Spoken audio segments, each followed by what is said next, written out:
নোয়াখালীর লক্ষ্মীপুর সদর উপজেলার বনানীগঞ্জ ইউনিয়নের এক ফ্যামিলির সব কয়টা মেম্বারকে ঘরের মধ্যে রেখে তালা বন্ধ করে বাইরে পেট্রোল ঢেলে পুরো ঘরের মধ্যে আগুন ধরিয়ে দেওয়া হয়।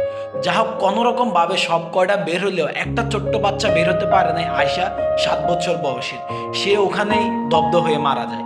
এবং কি 14 বছরের একটা হাসপাতালে ভর্তি, 17 বছরের একটা খুবই আশঙ্কাজনকভাবে তারা হাসপাতালে ভর্তি।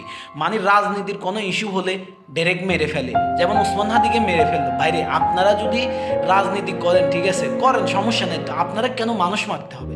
মানুষ মারার রাজনীতি থেকে আপনারা বেরিয়ে আসেন। মানুষের একটা মনুষ্যত্ব তো আছে ভাই, আপনাদের মধ্যে তো ওই মনুষ্যত্বটা নাই। মানে দেশের মধ্যে কি শুরু হয়েছে, কি অরাজকতা শুরু হয়ে গেছে। আহ, আমাদের ভিতরে মানে মির্জাফরের রক্ত যে আছে, এটাই বারবার প্রমাণ হচ্ছে।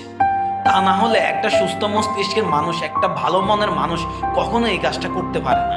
কিভাবে পারলেন আপনারা একটা ফ্যামিলির সব কয়টা মেম্বারকে ঘরের বাইরে তালা বন্ধ করে, ঠিক আছে, তাদেরকে ঘরের ভিতরে আটকিয়ে আপনারা এই কাজটা করতে কিভাবে পারলেন?